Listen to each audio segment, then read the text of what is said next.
今日は始まる時間が少しばかり遅くなりました。5分ほど遅くなりました。配信の状態がですね、思うようにいかなくて、今回復したはずです。はい。この20日間のセミナー継続するためにはですね、いろんなものが順調に進まないとなかなか、継続することができないんですね。改めて、いろんなトラブルもありますけれども、一つ一つ克服して今日14日目を迎えることができました。インターネット配信のためにですね、ご応しくださいます、皆様に本当に心から感謝いたします。そして合わせてですね、今日もご出席くださいます皆様に心から感謝いたします。教会のまだインターネット配信を通してご参加くださいます皆様に皆様を歓迎し、また感謝の言葉をお伝えいたします。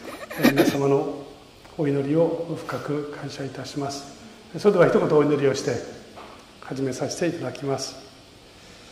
恵み深い父なる神様、ちょうど今日で2週間目のセミナーとなります。私たちの小さな一歩一歩をあなた様の御手を持って支えてくださって、この時代に応じたふさわしい神様の恵みを共に共有することができるこの時間を導きくださいまして感謝いたします。まず語られる先生を支えくださり、またインターネット配信のために時間の犠牲を払いご応しくださいます皆様の労をねぎらってくださり、またこの時間を性別して参加される皆様お一人お一人をあなた様の大きな恵みで満たしてくださいますように、生きておられ共におられ備えておられるあなた様にしっかりと出会い、主の恵みを体験する良き時間としてくださいますようにお祈りします。今日もこの時間感謝します。イエス様の皆によってお祈りいたします。アーメン。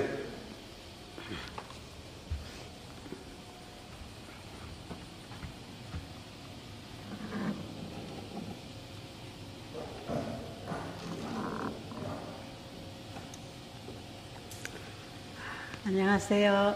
おはようございます。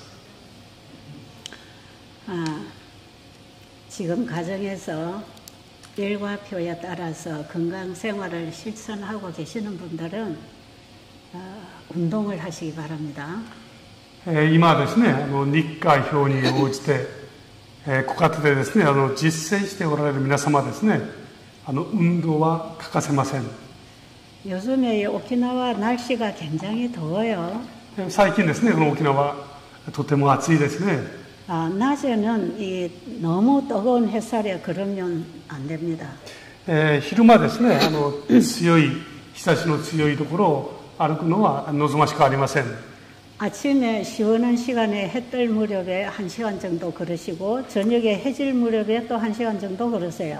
例えばそういう時はですね、朝早くですね、日の出る頃1時間ほど歩かれ、また夕方ですね、暗くなりかかったところに1時間ほど歩かれる、こういう運動の方が望ましいです。 그리고 하루에 2시간 정도는 활동을 하면서 땀을 흘리고 샤워를 해야 됩니다. そして1日2時間ほどはですね、活動をして、そして汗を流してシャワーをする。 기운이 없어서 누워있는 분들은 일어나 걷고 활동하면 힘이 생깁니다. 元気がなくてですね、横になっている方々いらっしゃいますね。起き上がって活動されますことによって体の活力が出てきます。 힘은 쓰려고 할 때 나옵니다. 力っていうのはですね、使おうとするときに生まれてきますね。 주로 하는 분들이 움직이기 싫어서 활동 안 하기 때문에 있는 힘을 다 잃어버려요. 主にですね、この病のかかっている方々は、疲れているのでもう横になっていますね。そうすることによって持っている力もどんどん失っていきます。 나는 힘이 없어서 걸을 수 없다고 생각하는 분들일수록 일어나서 걸어보세요. 걸어집니다. ですからもうとても体がしんどくて横になっている方であればあるほどですね、起き上がってください。そして歩いてください。元気が出てきます。 나는 도저히 못하겠습니다 하는 것은 안 하고 싶다는 뜻입니다. いや、私は到底無理ですと思う方はですね、実はあまり動きたくありませんっていうことの表れですね。마음에서부터 하기 싫기 때문에 못한다고 하는 거예요. 心がですね、弱っているので、できませんという言葉が出てきます。 이건 심리학적으로 그렇답니다. 心理学的にはそうなんだそうです。 그러니까 환우분들은 되도록이면 일어나서 활동을 하세요. ですから皆様ですね、できるだけ起き上がって活動していただきたいと思います。 집안 청소를 하고 가족들의 음식을 준비하고 소일거리를 찾아 활동하세요. 家の掃除をしてですね、家族のためのお料理をして、そして何かできることを見つけて動いてください。 그리고 요즘처럼 땀이 많이 흐르는 이런 때는 물을 좀 다른 때보다 많이 마시는 게 좋습니다. そして最近のようなですね、暑い天候が続いているときは、できるだけお水をですね、こまめにちゃんとお飲みになった方がいいですね。 그리고 저녁에 좀 덥겠지만 될 수 있는 대로 9시부터는 잠자리에 들어가도록 하세요. そして夕方ですね、最近夜もなかなかですね、暑いですけども、できる限り9時頃からはもう寝床に入られた方がいいですね。 저녁에 목욕을 하고 시원하게 샤워를 하고 난 다음에 창문을 다 열어놓고 그저 에어컨을 끄고 주무세요. 夜シャワーを浴びてですね、そして家の窓を全部開いて、風通しを良くしてですね、できるだけエアコンを使わないで寝た方がいいですね。 밤낮 에어컨 밑에서 활동하면은 몸의 면역이 자꾸 떨어집니다. 昼も夜もですね、一日中その免疫の中で生活をしていますと、体の免疫力が落ちていきます。 그리고 식사를 하시는 분들은 식사를 많이 하지 마시고 소식으로 하세요. そしてお食事をされる方々はですね、たくさん召し上がることはやめて、腹7分8分ですね。 자, 오늘까지 이 복음 강의에 잘 따라오고 계시는 분은 오늘 14번째 강의를 듣도록 하겠습니다. 今までですね、皆様が13回きちんと聞いて、そして、実行しておられることを本当に嬉しく思います。今日は14日目ですね。 오늘 14번째 강의는 요한계시록 14장의 세 천사의 기별입니다. 今日のですね、テーマは黙示録の14章6節の言葉から始まります。 요한계시록 14장 6절부터 12절에 있는 세 천사의 기별을 여러분들은 다 아실 겁니다. この黙示録のですね、14章の6節から12節までの言葉ですね、皆様よくご存知でいらっしゃる言葉です。 아마 재림 교인들이라면 많이 듣고 읽고 외우시는 분들도 많을 거예요. 黙示録のですね、14章、三弟子の使命ですね、セブンス・アドベンチストの方は何度も聞いておられる言葉です。 그리고 목사님들로부터 이 세 천사의 기별의 강의도 많이 들었을 것입니다. そして牧師からですね、何度もこれについての講義説教を聞いておられることでしょう。 그래서 저는 이번에 세 천사 기별을 상세하게 설명하려고 하지 않겠습니다. ですから私はこの時間ですね、この三弟子の使命の内容を詳細に皆様に申し上げることはいたしません。 세 천사가 전하는 복음 기별이 예수님이기 때문에 저는 우리 개인이 어떻게 예수님을 만나고 살아야 되는가 이런 면에서 말씀드릴게요. ですからこの三弟子の使命の中心テーマはイエス・キリストですね。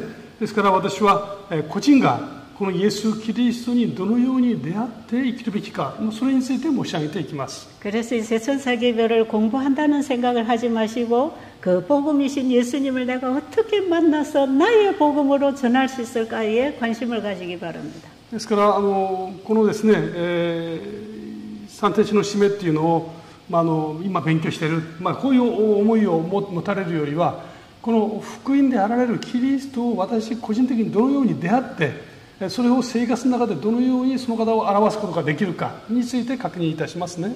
요한계시록 14장에 있는 세 천사의 기별은 성경 전체의 복음을 다 만나게 해서 마치게 하는 완전한 복음이에요. この黙示録の14章の6節三弟子の使命、これは聖書にあります全ての福音を一箇所に集めてですね、出会わせていく、福音の結論とも申し上げることですね。 이 복음은 창세기 3장 15절에서 범죄한 직후에 하나님이 주신 영원한 복음입니다.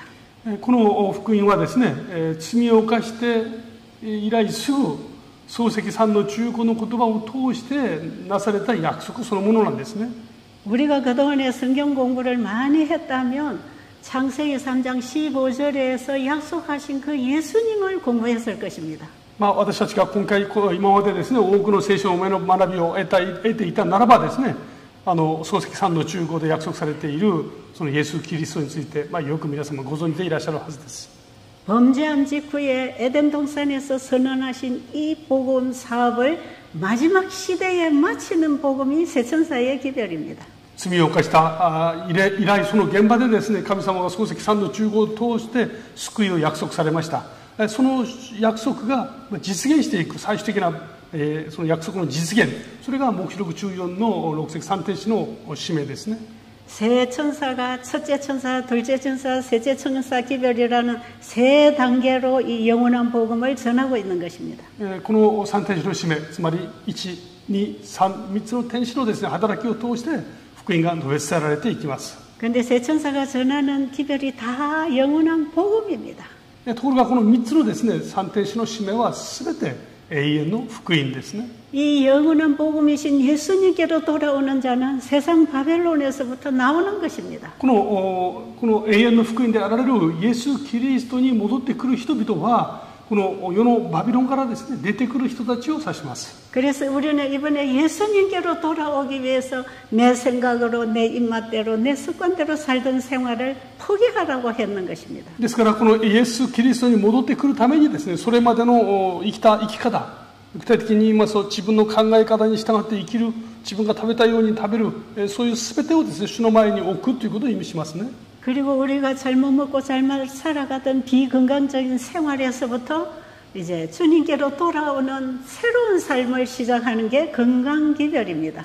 そして今までの生き方を全てやめる、具体的にですね、生き方、食生活、その全てをですね、神様の言葉に従って生きるということがですね、この健康のメッセージとなっていくわけです。 우리가 이번에 배운 단순한 이 건강 원리들을 생활에 실천할 때 하나님은 치유하시는 일을 하십니다. この単純なメッセージに私たちが単純に従っていくときに主が私たちを癒してくださると約束してますね。 그래서 예수님이 이 땅에 오셨던 시대에도 예수님은 이 복음을 전하면서 사람들에게 병을 고쳐주셨습니다. ですからこの福音をイエス・キリストが来られた時もイエス様ご自身人々に伝えながら癒しておられました。 그리고 초대교회 사도들로부터 이 세천사의 기별을 전할 때에 건강 회복이 일어나는 증인들이 나왔습니다. そして使徒の時代においてもですね、そして今の時代においてもこの福音が述べ伝えられる時に同時にですね、健康の回復というのがあったんですね。 언제나 복음에는 건강 회복도 따라갑니다. ですからこのいつの時代においてもこの福音の中には健康の回復もいつも並行していきます。 환자가 치료되면서 치료하시는 분을 믿음으로 받아들이고 구원을 받게 되어 있는 것이에요. この病を負った人がですね、病が癒されながらキリストを受け入れ、そして永遠の福音を勝ち取っていきます。 그래서 이 세천사의 기별과 함께 주어진 건강 기별은 어떤 치료 방법이 아닙니다. ですからこの三天使の使命のメッセージはですね、この福音とともに与えられた健康のメッセージ、これは単純にですね、病気を治す一つの方法というものではありません。 이 기별은 우리의 잘못된 생활을 근본적으로 변화시켜서 새로 시작하는 것입니다. ですからこのメッセージはですね、私たちの誤った生活を根底から変えていくという生活の改革でもありますね。 그래서 이번에 이 세미나에 들어오신 분들은 어떤 약이나 어떤 요법을 통해서 결과적인 정상만 치료하려고 기대하지 마세요. ですから今回このメッセージに参加された方はですね、なんか薬を変えたりなんかそのある方法をとって体にあるこの症状を改善させる、良くするということを期待してはいけません。 우리가 바른 생각하고 바르게 먹고 바르게 살 때 우리의 피가 깨끗해집니다. 私たちが正しい食生活、正しい生き方をするときですね、当然私たちの体のこの血液もきれいになります。 깨끗한 피가 우리 몸에 흘러갈 때에 건강을 유지할 수 있는 것입니다. このきれいな血液が流れていくときに私たちの体はですね、正常な健康な体になっていきます。 피를 깨끗하게 하지 않으면서 어떤 나타난 병의 증상만 없애는 요법은 근본적인 치유가 아닙니다.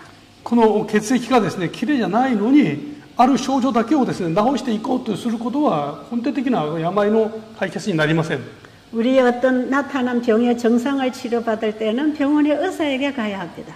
今、体の中に出てきたこの症状を治そうと思うならば、この病院に行って先生に見せるべきです。 그러나 우리는 이번에 그런 치료 요법을 배우고 실행하는 게 아니에요. ですから今回私たちはですね、そのような癒すある手段、方法を学ぶわけではありません。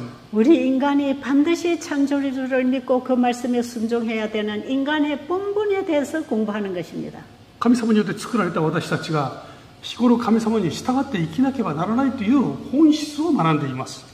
여기서부터 우리의 생각이 다시 시작되기를 바랍니다. ですから私たちのこの考え方がですね、全く新しく始まらなければならないということを学んでいただきたいと思います。 자, 그러면 오늘 우리는 새 천사가 전하는 영원한 복음을 좀 말씀드리도록 하겠습니다. それでは今日はですね、三天使の天使が伝えていくこの永遠の福音について確認をいたします。 여러분, 복음이 뭡니까? 福音とは何でしょうか。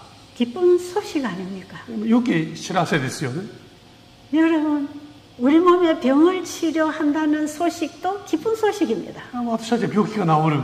これはいい知らせです。 경제적으로 어려울 때 경제를 회복할 수 있는 것도 기쁜 소식입니다. 経済的に今困窮な状態の時ですね、この問題が解決する。これもいい知らせです。 우리가 이 세상에서 당면한 어려운 문제들을 해결할 수 있다고 하는 것은 굉장히 기쁜 소식입니다. この世の中でですね、抱えているいろんな問題たち、それがよく解決する。なんといい知らせでしょう。 그런데 이 시대의 계시록 14장에서 새 천사가 전하는 이 기쁜 소식은 그보다 훨씬 기쁜 소식입니다. しかしこの時代ですね、この三人の天使が伝えていくこの福音というのはそれらの知らせよりはるかにいい知らせなんですね。 이것은 이 세상에서 들을 수 없는 가장 큰 기쁜 소식입니다. これらのメッセージはですね、この世の中では決して聞くことのできない最も嬉しい喜びのですね、メッセージなんですね。 네, 이제 제가 그 기쁜 소식을 여러분에게 전해드리겠습니다. でその知らせを皆様にお伝えいたします。 우리 모두에게 기쁜 소식입니다. それは我々みんなに必要なメッセージですね。 그 소식을 받아들인 자의 가슴에 기쁨이 충만할 것입니다. その知らせを受け取った人々の中には喜びがあふれるはずです。 여기서 우리가 세상에서 좌절하고 절망하고 우울증에 걸려있는 환우들이 회복되는 기쁜 소식입니다. その中にはこの世の中で病にかかったりうつにかかったりですね、病気になって苦しむ人々を回復するその喜びの知らせも含みます。 누가복음 2장 10절로 12절의 말씀 보겠습니다. ルカによる福音書はですね、2章の言葉をですね、お読みいたします。ルカによる福音書はですね、2章10節中1節 천사가 이르되 무서워 말라. 보라 내가 온 백성에게 미칠 큰 기쁨의 좋은 소식을 너에게 전하노라. 오늘날 다윗의 동네에 너희를 위하여 구주가 나셨으니 곧 그리스도 주시니라. 미스카이와 유다 오소레르나 미여 すべてのために与えられる大きな喜びをあなた方に伝える。今日ダビデの町にあなた方のために救い主がお生まれになった。この方こそ主なるキリストである。アーメン。 유대 땅 베들레헴 언덕에 양치는 목자들이 양을 치고 있었습니다. このユダヤの地ですね、ベツレヘムで羊を飼っている羊飼いたちがいました。 갑자기 이 양을 치는 목자들이 앉아 얘기하는 자리에 환한 빛이 비쳤어요. 彼らがですね、座って会話をしているその場所にいきなり大きな光が差しました。 지금 읽어드린 이 성경은 분명하게 2000년 전에 예수님이 오실 때의 상황을 기록합니다. この今日ですね、お読みしたこの記録はですね、2000年前にイエス様が来られた時のこの状況を記録しているわけです。 갑자기 환하게 비춰진 그 빛은 하늘로부터 보냄받은 천사들의 빛이었습니다. この光はですね、天から使わされた天使たちから差し出された光でした。 사람들이 이 밝은 빛 때문에 놀랐을 때 그 천사는 무서워하지 말라. この人々はですね、いきなり差す光に恐れを抱きました。その時天使はですね、恐れるなって言います。 내가 지금 너희에게 온 것은 가장 큰 기쁜 소식을 전해주려고 왔단다. 今あなたたちに最も大きな喜びを伝えるべく来ました。 오늘날 다윗의 동네에 너희를 위하여 구주가 나셨단다. 今日ダビデの町にあなた方のために救い主がお生まれになりました。 하나님의 아들 예수 그리스도가 이 땅에 출생하는 그날에 하늘의 천사들로부터 이 소식이 사람들에게 전해졌어요. この御子イエス・キリストの誕生のその時にですね、天使がこのことを人々に伝えました。 너희를 위하여 구주가 나셨다. あなた方のために救い主がお生まれになりました。 이 세상에 죽어가는 죄인들을 구원할 구원자가 이 땅에 오셨다는 것입니다. この地上にいる死の恐怖の中に生きる人々を救うために救い主が来られました。 하나님의 아들이 우리 죄인을 구원하러 이 땅에 오셨다는 소식보다 더 기쁜 소식이 어디 있겠습니까? 神の子がですね、地上に住むすべての人々を救うために来られたということ以上に良き知らせがあるでしょうか。 우리가 우리의 참 상태를 안다면 이 소식보다 더 기쁜 소식은 없습니다. 私たちが私たちの置かれている状態を正しく知るならばですね、これに勝る喜びの知らせがあるはずがありません。 이 소식은 창세기 3장 15절에서 약속하신 그 하나님의 아들이 여자의 몸을 통해 태어났다는 것입니다. この知らせはですね、創世記3の15のこの予言の通りに、この御子がですね、女を通してお生まれになったことを告げています。 그 아들은 우리 인간들에게 영원한 복음입니다. で、その御子はですね、人間にとっては永遠の福音そのものです。 계시록 14장의 세 천사들이 전하는 영원한 복음은 바로 그 예수 그리스도를 전하는 복음입니다. 黙示録の14章6節以降のですね、この永遠の福音、その方がまさにここでお生まれになったわけです。 자, 요한계시록 14장 6절을 읽어드리겠습니다. 黙示録のですね、14章の6節をお読みいたしますね。또 보니 다른 천사가 공중에 날아가는데 땅에 거하는 자들 곧 여러 나라와 족속과 방언과 백성에게 전할 영원한 복음을 가졌더라. 私はもう一人の御使いが中空を飛ぶのを見た。彼は地に住む者、すなわちあらゆる国民、部族、国語、民族に述べ伝えるために永遠の福音を携えてきて。 이 소식은 어느 한 동네 사람만 듣고 끝날 소식이 아니었어요. この福音はですね、ある町の住む人々にだけが届けられるというようなメッセージではありません。 저 유대 땅 베들레헴 지역에서만 알고 끝날 소식이 아니었습니다. ユダの地のですね、ベツレヘムに住む人々が知って喜ぶようなそういう話ではありません。 이 소식은 모든 나라와 족속과 방언에게 전파되어야 할 기쁜 소식입니다. これらのあらゆる国民、部族、国語、民族に述べ伝えられるべき福音だったんですね。 이 기별 소식은 온 세상에 다 전해야 되는 소식이에요. この福音は全世界、地にあらゆるところに伝えられるべきです。 여러분 오늘 일본 땅에서 이 소식을 듣고 있는 것입니다. 皆様はですね、この日本の地においてこの福音を今聞いておられるわけですね。 저는 이 세천사가 전하는 영원한 복음을 가지고 여러분에게 온 것입니다. 私はこの三天使が伝える永遠の福音を携えてですね、今回皆様の前に参りました。 근데 우리가 6절에서 하나 아주 잘 읽어야 될 부분이 하나 있어요. ところがですね、この6節の中で私たちが落としてはならない部分があるんですね。 이 기별을 전하는 세천사는 영원한 복음을 가졌더라 그랬어요. この三天使はですね、人々に伝えるべき永遠の福音を携えたとあります。 여러분 영원한 복음이 예수 그리스도 아닙니까? この永遠の福音とはイエス・キリストではないでしょうか。 예수 그리스도를 우리는 말씀을 통해서 받습니다. このイエス・キリストを私たちはですね、この聖書の言葉を通して受け取ります。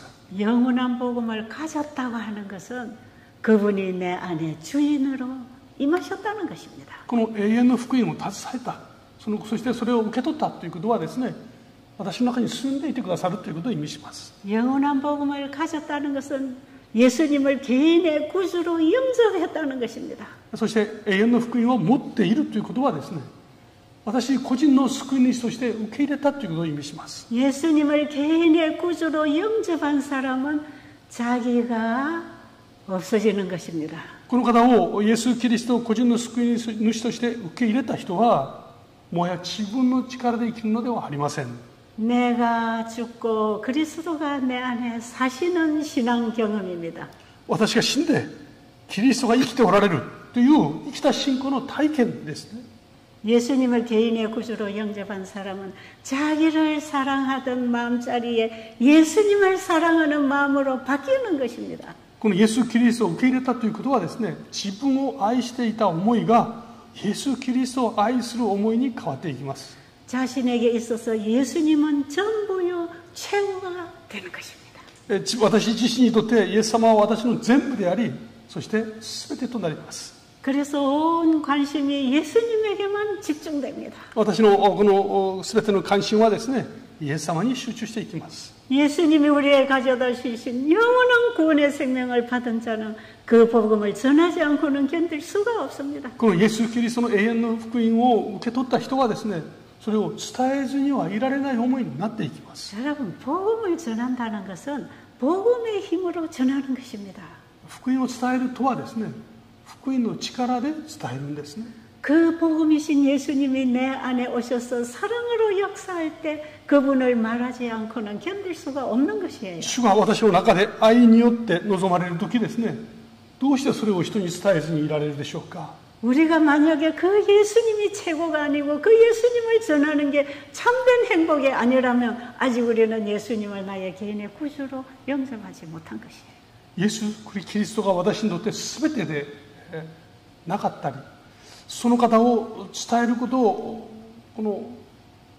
控えたりする人はですね、まだイエス・キリストをご自分の最高の救い主として受け入れていないことを意味します。 이번에 여러분들은 이 세천사의 기별을 통해서 내가 과연 그리스도인인지 확인하시기 바랍니다. 皆様ですね、これをお聞きになる方はぜひですね、イエス・キリストが私自身の個人的な救い主になっておられるかどうか、ぜひ確認していただきたいと思います。 왜냐하면 이 복음이 사람들의 영원한 운명을 결정짓는 복음이기 때문에 그렇습니다. なぜかというと、この福音そのものがですね、一人一人の永遠の命を左右するものだからです。 로마서 16장 25절로 보면 ローマ書16章ですね、25、26を見ますと、 바울이 복음을 전합니다. パウロが福音を述べ伝えます。 그러면서 나의 복음을 전했다고 합니다. そしてですね、この私の福音を伝えますと言います。 나의 복음과 내가 전파하는 예수 그리스도를 소개합니다. 自分が持っている福音ですね、そしてイエス・キリストを伝えます。 바울이 만난 나의 복음이신 예수 그리스도는 영원 전부터 하나님 속에 감추어져 있던 비밀이 나타낸 바 되었다고 합니다. ここを見ますとですね、パウロ自身が持っている福音、つまりイエス・キリストはですね、永遠の前から御国に隠れていた秘密だとそれを紹介します。 하나님이 자기 아들을 이 세상에 보내서 우리를 영원히 살도록 해주시는 이 복음은 미리 준비된 복음이라고 그랬어요.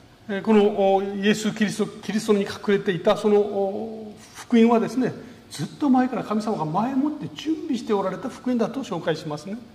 이 세상이 창조되기 전에 내가 태어나기도 전에 하나님 속에 감추어져 있던 사랑의 비밀입니다. 私が生まれる前、私がまだできる前にですね、天の御国において用意されていた神様の愛の秘密そのものです。 그러면 여러분, 사도 바울이 예수님을 만났습니까? パウロはイエス様に会ったことがあるでしょうか？ 그리고 사도 바울이 그 예수님을 개인의 구주로 영접했습니까? パウロはイエス様を個人の救い主として受け入れたでしょうか？ 여러분, 바울이 예수님 만나기 전에 무슨 일을 했습니까? パウロはイエス様に会う前にどんなことをしてたでしょうか？ 사울이 바울 되기 전에 어떤 일을 했는지 우리 다 알고 있잖아요. このパウロですね、パウロになる前のサウロはですね、どんなことをしてたでしょうか？ 예수를 핍박하기를 예수 전하는 자들을 죽임으로써 그분을 핍박했습니다. 彼はですね、キリストを迫害していましたね。つまりキリストを信じる人々を殺したり迫害することを通してキリストを迫害していました。 그가 예수님 전하는 제자들을 죽이려고 다메섹으로 가던 도중에 예수님을 만났습니다.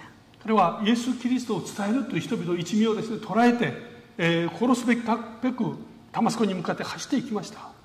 그는 분명히 바울에게 나는 네가 핍박하는 예수라고 말씀하셨어요. その時にイエス様はですね、現れて、私はあなたが迫害するイエスだとおっしゃいました。 제자들이 예수님이 죽은 지 3일 만에 부활하시고 하늘로 가셨다고 전하는 그 복음이신 예수님이 바울에게 나타났어요. この弟子たちがですね、イエス様は十字架で死なれ、そして3日目に復活し、そして天に帰られた、あのイエス様がですね、パウロに現れたんです。 바울은 그 예수님의 영광스러운 빛에 감당을 못해 눈이 어두워졌습니다. その栄光に満ちたイエス・キリストに出会ったパウロはですね、目が見えなくなりました。 이것은 실제라는 뜻입니다. これはですね、実際に起こった出来事を表します。 거기서 쓰러졌습니다. そこで倒れたんですね。 그리고 주님께서는 그 길로 바울을 다시 일으킵니다. 主はこのパウロをですね、もう一度立ち上がらせますね。 이 담메색 도상에서 예수를 핍박하던 사울은 죽었습니다. この場所でですね、それまでのサウルは死んでいたんです。 이제 예수 그리스도를 개인의 구주로 받아들인 새로운 바울이 탄생하는 것입니다. そしてこのイエス・キリストを救い主として受け入れた新しいパウロがですね、その場で生まれました。 그 이후에 바울의 전 세계는 어떠했습니까? そしてその後のですね、このパウロのですね、生涯はその生き方をよく表しています。 여러분 사도행전을 잘 공부하셨습니까? 使徒行伝をよく勉強してみますとですね、 화이분이 쓰신 사도행적을 잘 공부하십니까? そしてファイト夫人もですね、この使徒行伝について詳細に記録していますね。 사도행적은 바울의 행적이 많이 기록되어 있습니다. そこを読んでいきますと、パウロが働いたその働きをよく記録しています。 바울이 자기 인생을 다 바치고 목숨을 바쳐 예수님을 전할 수 있었던 그 힘은 예수님에게로부터 온 힘입니다. パウロが命をかけて実生涯ですね、力強く伝えていたその力はですね、まさにイエス様ご自身から届きました。 사람은 다만 주님께 자신을 드리고 주님을 믿음으로 받아들이는 것 할 수 있습니다. 人は単純にですね、この自分自身を主に差し出して、そして与えてくださる力を受け取るだけです。 그러나 그 다음부터의 주님을 전하는 복음 사업은 주님이 하십니다. その後、この主を伝えていくその福音の働きはですね、主ご自身がされるんですね。 그래서 바울은 가는 곳마다 자기가 만난 그 예수님을 전합니다. ですからパウロは行くところでですね、自分が出会ったイエス様を伝えました。 예수님의 초림에 대해서 예언된 구약 성경을 다 짚어서 오신 예수님을 전합니다. イエス様自身がですね、来られるそのことについて記録している旧約聖書全体を指しながらイエス様を伝えました。 너희들이 잘 알지 못하는 신에게 절하고 있지만 참으로 유일하신 창조주 하나님이 예수 그리스도라고 전하는 것입니다. あなたは自分をよく知らないような神に拝んでいるけれども、実は全てを作られた神様、その方がイエス・キリストだと紹介します。 바울이 선교하러 다니는 지역마다 다 우상 숭배의 사람들이 빠져 있었어요. パウロはですね、世界中に歩き回りながら伝えましたけども、行くところであらゆる偶像にその染まった地域でした。 여러분이 일본 땅에도 얼마나 유일하신 참 하나님을 몰라서 다 우상을 섬기고 있습니까? 日本にもですね、この誠の創造主たる神様を知らない方々が大勢いらっしゃいます。 바울은 그들이 알지도 못하고 섬기는 그 신에 대해서 부정합니다. パウロはですね、知らない神様を拝むそのことに対して真実を伝えていきます。 천지를 지으시고 지금도 우리에게 도움을 주고 계시는 그 하나님을 소개하고 다니는 것입니다. 天地を作られた誠の神様を力強く伝えていきました。 예수 그리스도의 초림을 부인한 유대인들이 바울을 죽이려고 끊임없이 따라다녔습니다. このイエス・キリストの書輪、それを認めなかったですね、ユダヤ人たちは今度はパウロをも殺そうとします。 그러나 바울은 그 죽음이 두렵지 않았습니다. パウロはその死を全く恐れなかったですね。 그는 죽어도 영원히 사는 영원한 복음을 가지고 있기 때문에 그의 인생은 참으로 평안했습니다. この地上における一度は死ぬということを恐れずですね、永遠の福音を持っていましたので、むしろ力が途切れることはありませんでした。 여러분 우리가 그 예수님을 만나면 그분을 이야기 안 할 수가 없지요. 私たちがそのイエス様に出会うならばですね、口を黙っていることはできません。 저는 그 예수님을 만났습니다. 私はそのイエス様に出会いました。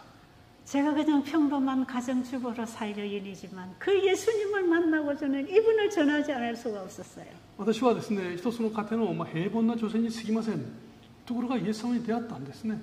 伝えずにはいられませんでした。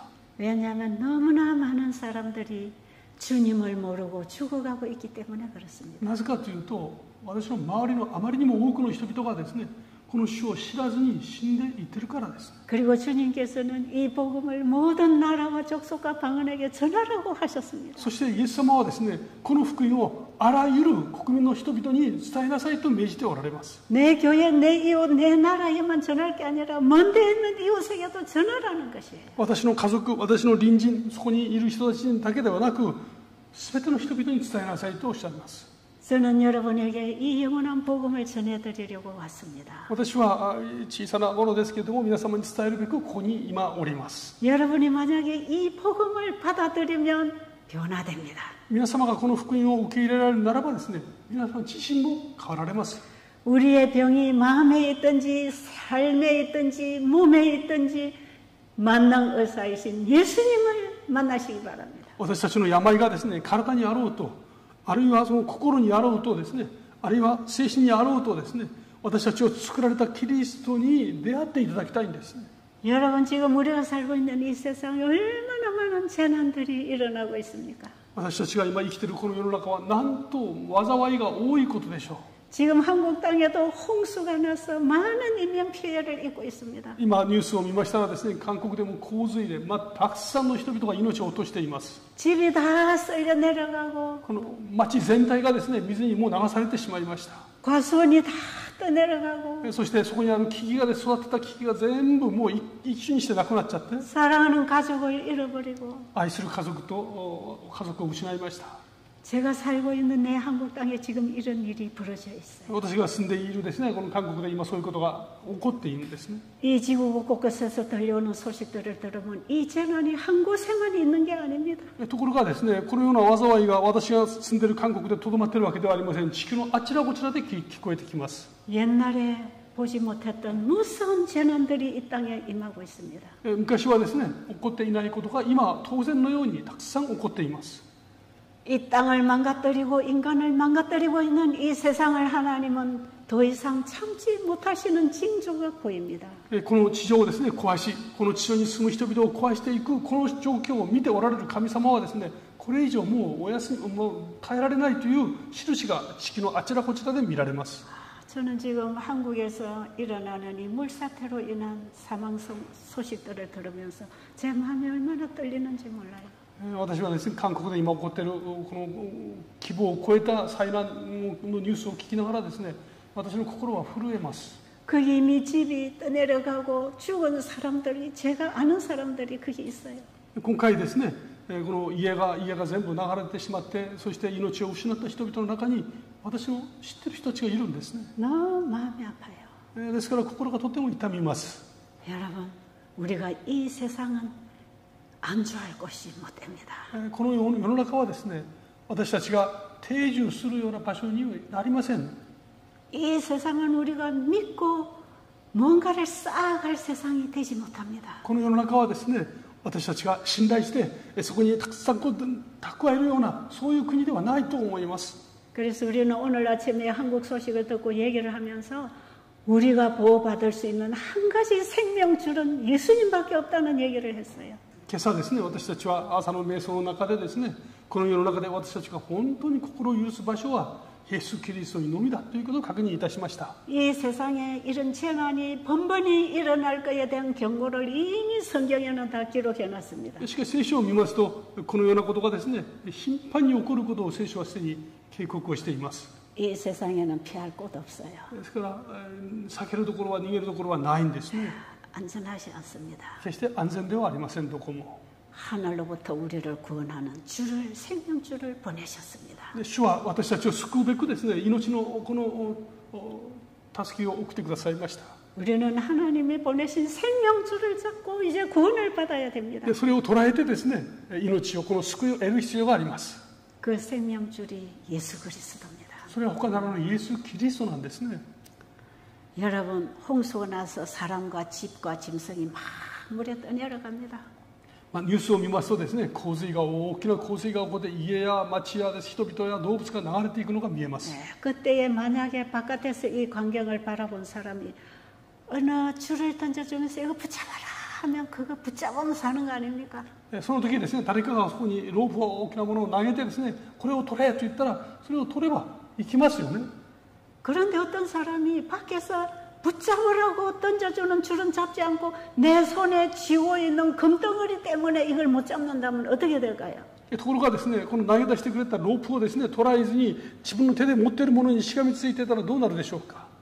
여러분 지금 물에 떠내려가서 죽어가는데 금덩어리 쥐고 있으면 뭐 하겠습니까? 今水とともに濁流と流されているのにですね、今手に持っているしっかりこれを持ち続けて何になるでしょうか。 여러분 이 지구가 지금 죄의 홍수에 떠내려가는데 이 세상의 재물이나 명예나 세상 것을 붙들고 있다면 너무나 어리석합니다. 今地球はこの罪のですね、濁流の中に流されているわけですね。なのにこの地球において、地上においてですね、ここには名誉やそのいくらかのですね、自分の身分のためにしがみついたら何になるでしょうか。 밖에서 생명줄을 던져주면 다 넣고 두 손으로 꽉 잡아야 합니다.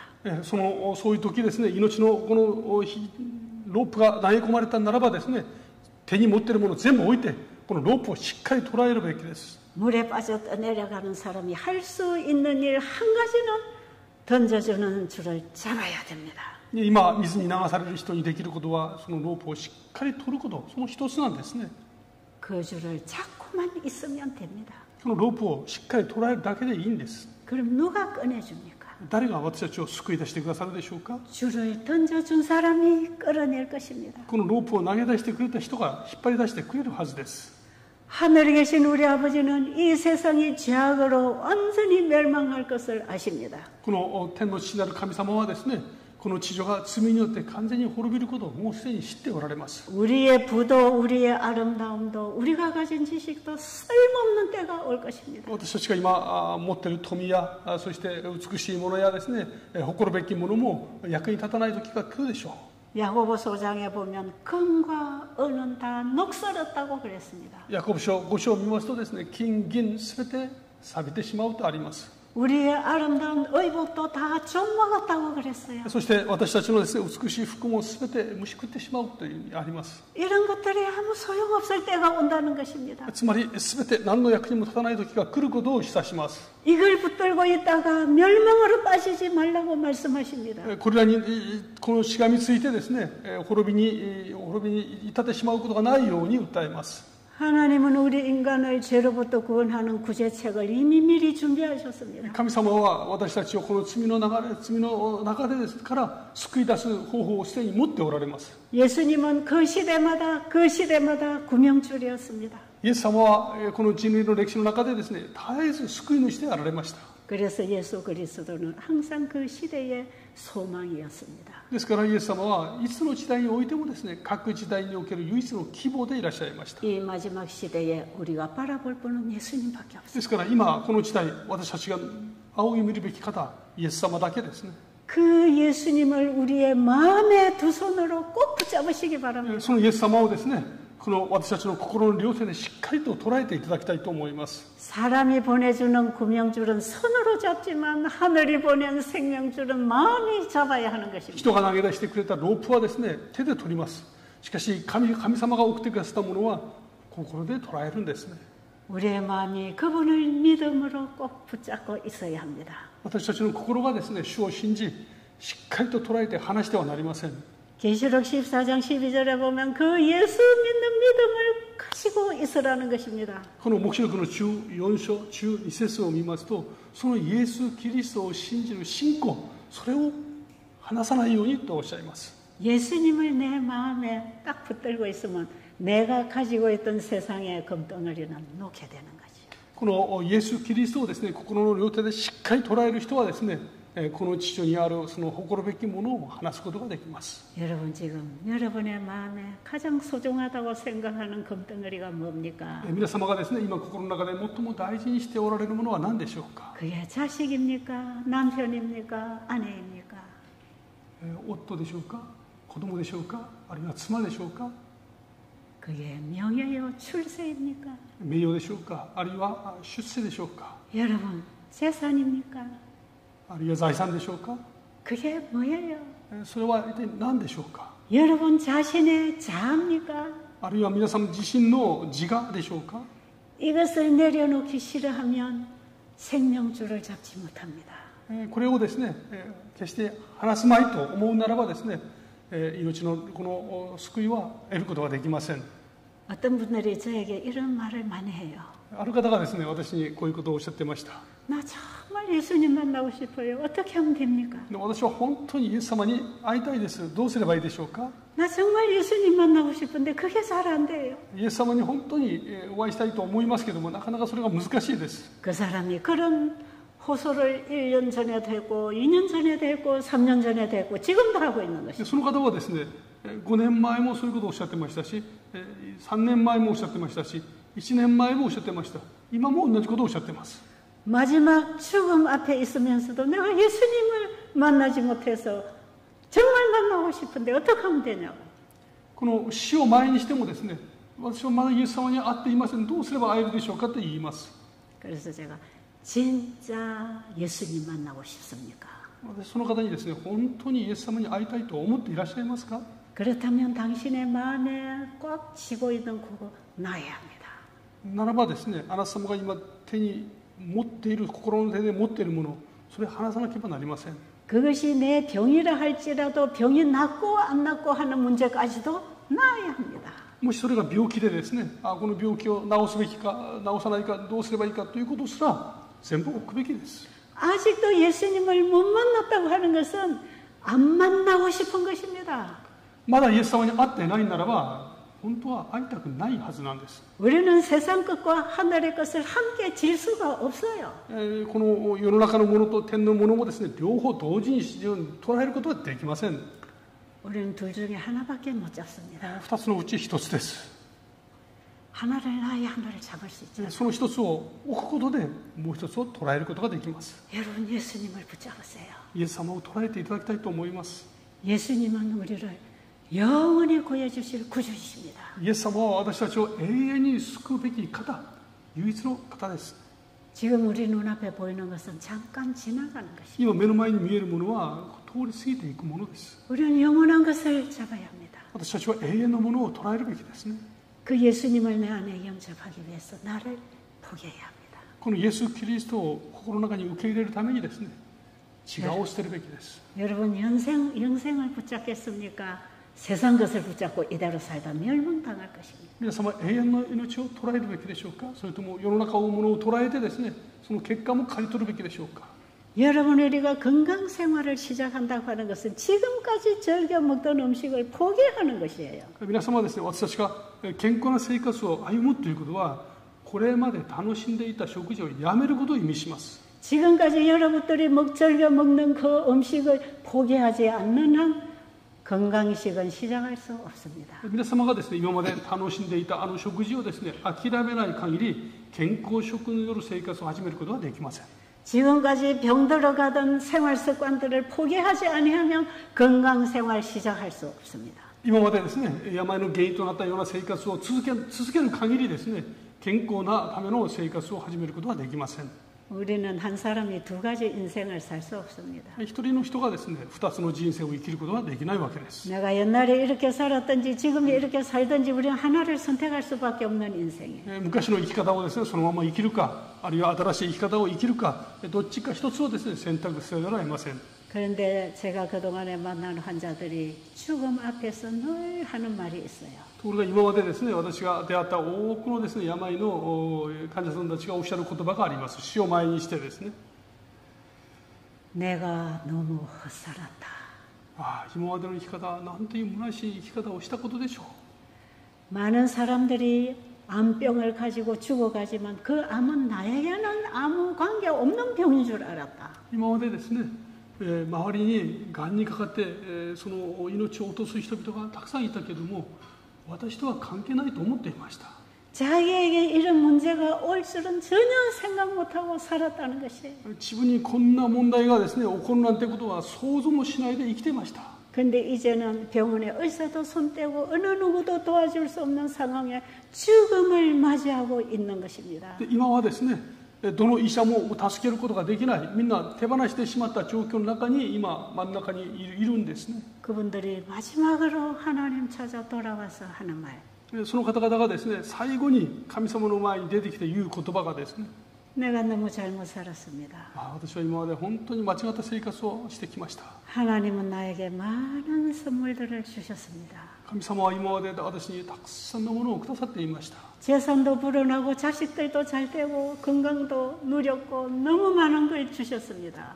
富もありました、遺産もそこそこありましたし、子供たちもいましたし、その他いろんなことがたくさん溢れてました。 근데 나는 이런 행복이 깨어질 줄은 몰랐습니다. ところがこれら全てが一緒にして全部奪われるとは思わなかったです。 내가 병들고 죽음 앞에 와보니 이게 다 소용이 없습니다. 今病気になって、今この状況になってみましたら、それらが何の意味もないということに気づきます。 내가 진작에 이 진리를 알았더라면 내게 주어진 선물을 가장 잘 활용해서 살았을 텐데 제가 그렇게 못했습니다. 今まで神様、今まで与えられたものを最も有効に生きるべきだったのに、それを全く今できませんでした。 그래서 저는 괜찮아요. 지금도 시작하면 됩니다. で、私はですね、大丈夫です。今から始めればいいです。 지금 예수님 영접하기 위해서 이걸 다 내려놓으세요. ですから今、イエス・キリストを受け入れるために全部目の前に置きなさい。 죽음 문제도 주님께 맡기세요. 死の問題、イエス様に委ねなさいください。 우리의 생사 문제는 하나님 손에 달려 있습니다. 私たちの生死の問題は神様の手の中にあるんです。 마지막 죽음 앞에서 우리가 예수님을 붙잡는다면 이거는 가장 큰 복입니다. もう死を直前にしてですね、私たちがイエス様を両手でしっかり捉えるならば、最も大きな祝福です。 여러분 성경에 보면 예수님의 십자가에 함께 못 박혔던 한 강도가 그 순간에 구원받지 않습니까? このイエス聖書を見ますとですね、イエス様と共に十字架にかかっていたあの強盗がですね、あの瞬間救いを得たんですね。 사도 바울처럼 예수님 만나고 평생을 고생하고 복음 전하다가 구원받는 사람도 있겠지만 パウロのようにですね、イエス様に出会って残りの一生涯福音を伝えながら苦労する人もいますよね。 예수님을 부인하고 거절하고 욕하고 살아오던 이 강도가 마지막 십자가에서 예수님을 보고 믿었다 이 말이에요. イエス様を否定して、イエス様を侮辱して、イエス様を全く拒否していたあの強盗がですね、あの最後の瞬間にイエス様に出会って救いを得るんですね。 예수님은 그 강도에게 네가 왜 진작에 나를 안 믿었냐 이런 말씀 안 하셨어요. イエス様はですね、あそこで強盗になんでもっと早く私のところに来なかったんだなんておっしゃらないんですね。 주여 당신의 나라에 임하실 때 나를 기억해 주세요 하고 구원을 요청했을 때 예수님은 그 자리에서 바로 대답하셨어요. このことはですね、主よあなたが御国に入られた時に私のようなものを思い出してくださいというふうに、もう言った時、その場合イエス様はすぐ答えられました。 그래서 우리는 이 한편 강도가 십자가상에서 구원받은 얘기를 다 알고 있습니다. ですから私たちはですね、この強盗がなんと十字架の上で救いを得たことを知っています。 오늘날에도 이 강도처럼 구원받을 사람들이 얼마든지 있습니다. 今日もですね、この強盗のように救いを得るべき人々がいくらでもいます。 여러분 지금까지 내가 어떻게 살았든지 과거에 집착해서 좌절하지 마세요. 今までどのような生き方をしてこようともですね、過去に捉えられて苦しむ必要はありません。 이번 기간에 오늘 그 예수님을 붙잡으세요. この期間ですね、そして今そのイエス・キリストを捉えるべきです。 그분이 우리 인생을 이끌어 가실 것입니다. 主が私たちの人生をですね、導いてくださいます。 지금까지 내가 살아온 인생보다 훨씬 더 가치 있고 행복한 삶으로 인도해 가실 것입니다. 今まで私が歩んできたその道よりはるかに価値のある尊い人生にですね、必ず導いてくださいます。 저는 그 예수님을 압니다. 私はそのイエス様に出会っています。 그 예수님 때문에 제가 오늘 이 자리에 서 있습니다. そのイエス様のためにですね、私は今ここにいます。 제가 그 예수님을 알고 그 복음을 가졌기 때문에 여러분에게 내 복음을 전하는 것입니다. そのイエス様に出会ってですね、その福音を携えておりますので、私の経験を皆様にお分けしています。 바울이 나의 복음을 전한다고 한 그분이 예수님이었습니다. パウロがですね、私の福音と言ってたあのイエス様が、その福音がイエス様なんですね。 요한과 베드로가 하루는 성전으로 올라갔습니다. ヨハネとですね、ペテロがこの神殿の方に登っていきました。 그런데 성전 문 앞에 안전뱅이가 앉아 있었습니다. そこにですね、足の不自由な人が一人座っていました。 구걸을 하고 있는 안전뱅이를 보았습니다. 人々に何かを得ようとしていたんですね。 이 안전뱅이는 먼 지방에서부터 온 사람이에요. このですね、足の不自由な人は実は遠い町からやってきた人でした。 예수님이 무슨 병이든지 고친다고 하는 소문은 들었지만 예수님을 만날 수 없어서 빨리 오지 못했습니다. このイエス様がですね、どんな人でも病気でも治してくれるという噂を聞いて急いできましたけど、もう時遅かったんです。 그는 스스로 그럴 수 없었기 때문에 예수님 계신 곳으로 달려올 수가 없었습니다. 自分で歩けませんからですね、イエス様がおられるところに走ってくることができなかったんですね。 그러나 이 환자가 너무 소원했기 때문에 친구들이 예루살렘 곳까지 이 친구를 데리고 왔습니다. ですがもうせっかく来たのにかわいそうですよね。だから憐れんだ人々がこのエルサレムの神殿の前に置いてくれたわけです。 그런데 예루살렘에 도착해 보니 너무나 놀라운 소식이 들리는 것입니다. ところがですね、このエルサレムに来てみたら驚くべきことが知らされます。 무슨 병이든지 다 고쳐주시던 그 만병의 어이신이신 예수님이 안 계신다는 것입니다. このどんな人でもどんな病もですね、全て癒してくださると言ってたあのイエス様はもういないんですね。 얼마 전에 십자가에 비참하게 달려 돌아가셨다는 것입니다. このいくらか前にですね、十字架の上で悲惨に亡くなったという話が聞こえてきます。 오직 그 예수님만 바라보고 왔던 이 안전병에는 크게 실망했습니다. このイエス様だけが唯一の希望であったですね、足の不自由な人は本当に失望しました。 그 예수가 아니면 절망이었기 때문입니다. イエス様がいないならば絶望だからですね。 그런데 이 친구를 예루살렘까지 데리고 온 친구들이 이 사람이 성전 앞에서 구걸해서 먹고 살도록 도와줬어요. 彼をですね、連れてきた人々が、彼はかわいそうだから神殿の入り口でですね、人に物でももらって生活できるように置いてくれたわけです。 그래서 성전에 들어가고 나오고 하는 사람들에게 한 푼 달라고 구걸을 하고 있었어요. ですからそこに出入りする人々にですね、物乞いをしているわけです。ください。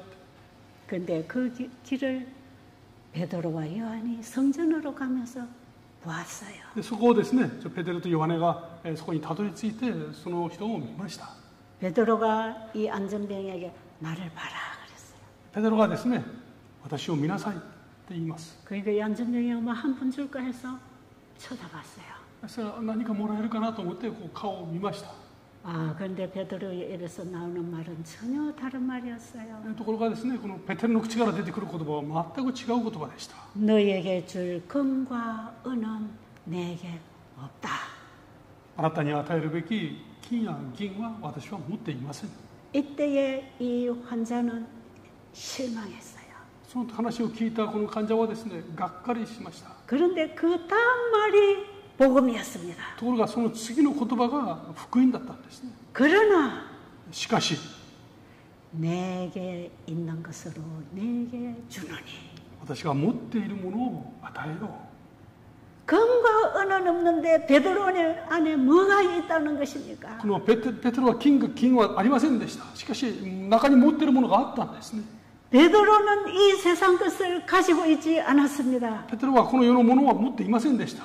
뭘 가지고 있었다는 겁니까? 何を持っていたんでしょうか。 내게 있는 것으로 네게 주노니 私が持っているものをあなたに与える。 그게 뭐였습니까? それは何だったでしょうか。 나사렛 예수의 이름으로 명하노니 일어나 걸어라. ナザレイエスの名によって命じる。起き上がって歩きなさい。 베드로가 줄 수 있는 건 예수 그리스도였습니다. このペテロがですね、与えることができるものはイエス・キリストでした。 그리고 안전뱅이에게 필요한 분도 예수 그리스도였습니다. そしてこの足の不自由な人に必要なものもイエス・キリストでした。 여러분 이 세상에는 예수 그리스도가 필요한 환자들이 얼마나 많은지 모릅니다. 皆さんこの世の中にはですね、このイエス・キリストを必要とする人がどれほど多いことでしょう。 그런데 영원한 복음을 가진 자는 영원한 복음이신 예수님을 줄 수 있는 것입니다. しかしその人々にですね、この永遠の福音を持っている人だけがこの福音をイエス・キリストを伝えることができます。 영원한 복음을 전하는 새 천사들은 오늘날 영원한 복음을 가지고 일하는 우리들입니다. この永遠の福音を伝える人々は他ならぬ永遠の福音を持っている私たちなんですね。 우리는 죄로 죽어가고 병으로 죽어가는 영혼들에게 내가 가진 것 줄 게 아무것도 없습니다. 私たちは今病にかかって、あるいはその霊的に枯渇した人々にですね、与えるべきなものを何も持っていません。 그들의 필요를 채워줄 것은 세상에 없습니다. 彼らの必要をですね、満たすべきものはこの世の中にはないんです。 내가 가진 것도 없어도 됩니다. 私が何も持っていなくても問題ではありません。 한 가지만 가지세요. 一つだけを捉えるべきです。 예수 그리스도를 가지세요. イエス・キリストを持っていただきたいんです。 예수 그리스도를 전해주세요. イエス・キリストを伝えていただきたいんですね。 그분이 생명줄입니다. イエス・キリストこそがですね、命のロープなんですね。 그분을 받을 때 그분이 일으킵니다. イエス・キリストを捉えるとき、主が起き上がらせてくださるんです。 그 예수를 붙잡은 안전병에는 일어났습니다. そしてそのイエス・キリストを捉えた人はですね、足の不自由な人が起き上がりました。 걷기도 하고 뛰기도 하고 성전으로 들어갔습니다. 走り回ってですね、飛び上がってですね、神殿の中に入っていきました。 여러분 이게 기적입니까? これは奇跡でしょうか？ 죄인이 예수를 믿고 하늘 백성 되는 게 진짜 기적입니다. この罪人がイエス・キリストを信じて天の御国の民となること、これこそが奇跡なんですね。 그랬더니 예루살렘 성전에 모인 사람들이 얼마 전에 올 때 보니까 안전병이었는데 지금 뛰어다닌단 말이죠. その町の人々がですね、ちょっと前までこの連れられてきた人がですね、今飛び上がってます。 그러니까 사람들이 베드로와 이 환자가 있는 곳으로 몰려들었어요. そしたらですね、多くの人々がこの患者がいるところに集まりました。 그럴 때에 베드로가 말합니다. そこでペテロは言います。 당신들 왜 이렇게 놀라느냐? あなたたちは驚くに及ばない。 아니 이 사람을 일으킨 게 우리가 했다고 생각하느냐? この人を立ち上がらせたのが私だと思っているのか。 이 사람을 일으킨 분은 너희들이 십자가에 못 박아 죽인 거 예수가 하신 것이라. この方を立ち上がらせたのはあなた方が十字架で殺したあのイエス・キリストがなさったんです。 여러분 사도행전 3장 16절을 하나 읽어야 되겠어요. 使徒行伝の3章ですね、16節をですね、ちょっとお読みいたしますね。使徒行伝3の16です。 이 말씀 보고 마치겠습니다. この言葉を読んでですね、今日終わりにいたしますね。使徒行伝3の16です。お読みいたしますね。 한국말도 읽으시고. 使徒行伝3の16です。あなた方の見て知っているこの人をイエスの名が強くしました。それはその名を信じる信仰によるものです。イエスによる信仰があなた方一度の前にこの人を完全に癒したのです。 이 환자가 걷게 된 것은 예수 그리스도로 난 믿음으로 환자가 걸었다. 그 말씀이에요. この人が今立ち上がったのはイエス・キリストを信じる信仰によって立ち上がったんです。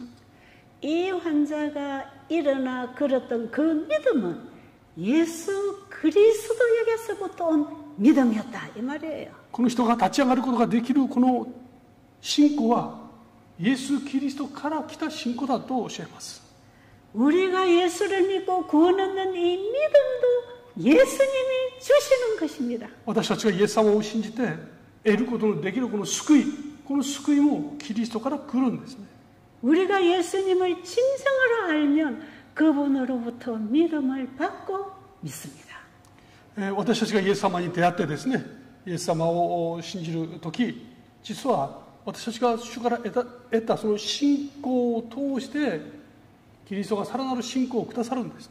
우리가 예수를 믿는 믿음을 만들어낼 수 없습니다. イエス様を信じる信仰は私たちが作ってこの設けるものではありません。 그 믿음은 예수님이 주십니다. イエス様がくださるんです。 이 안전뱅이에게 그 믿음을 주신 분이 이 안전뱅이를 일으켰습니다. イエス、この立ち上がらせてくれたあの人が得ることのできたその信仰、この信仰をくれたイエス様が彼を立ち上がらせたんですね。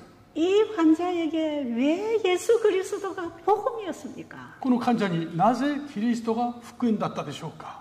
예수님은 수많은 환자들을 불치병을 고쳐주셨다는 소문을 들었기 때문입니다. イエス様がですね、多くのこの病の人々を癒してくださったということを彼は聞いていました。 이 환자는 오직 예수를 만나려고 예루살렘까지 왔어요. ですから何とかしてですね、ここに来るべき来たいと思っていてここに来ていました。 그 나사렛 예수의 이름을 듣는 순간 예수에 대한 믿음을 가졌습니다.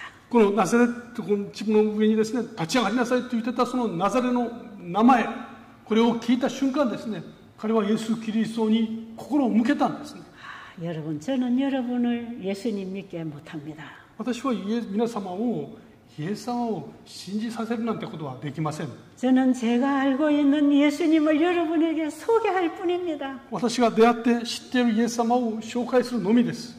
그분이 이런 일도 저런 일도 이런 병도 저런 병도 지금도 고치고 계십니다. 主はこのようなことをされ、あのようなことをされ、そしてこのような病を癒し、また助け、今もその働きを続けておられますとお伝えします。 저는 35년 동안 베델 수양원에서 수많은 환우들을 보면서 주님이 치료하시는 현장에서 예수님을 배웠습니다. 私は35年間ですね、このベテルの療養院で数限りない多くの人々を癒されるその主の働きを現場で見て学びました。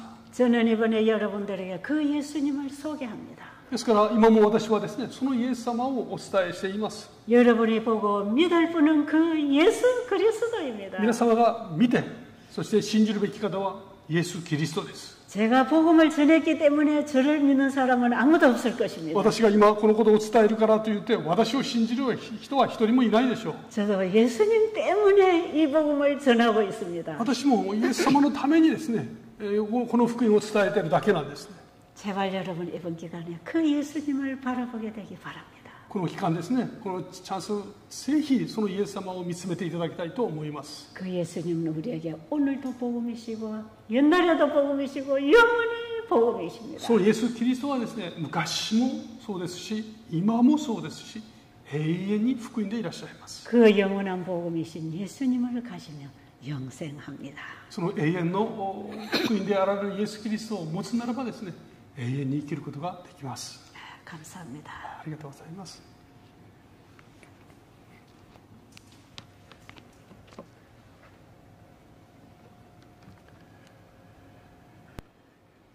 ありがとうございました。今日もとても力強いですね、メッセージをいただきました。一言お祈りをして終わりにいたします。主なる神様、かつてもそうでしたし、今もそうですし、これからもそうです。あなた様はいつもご自分の大切な民を持っておられます。そしてその主を伝えずにはいられない証人を持っておられます。今日もチェ先生を通して大切なメッセージを伝えてくださり、また私たちをも同じくあなた様の証人として用いてくださることを感謝いたします。神様、今この場におられるすべての方々の上に必要を改めて満たし、そしてその主から受ける主の言葉を通して主が共におられるこの証を得て力強く立ち上がらせてくださいますようにお祈りいたします。この世の中には主を知らない多くの方々がいます。その方々のためにあなた様は私たちみんなを用いようとしておられます。だからこそ今お一人お一人の上に主の癒しの御手を置いてくださって、主が共におられることを力強く体験させてくださいますようにお祈りいたします。主を心いっぱい受け入れる皆様であられ、この時代に必要な証人となられますように豊かに祝福ください。イエス様の皆によってお祈りいたします。アーメン。お疲れ様でした。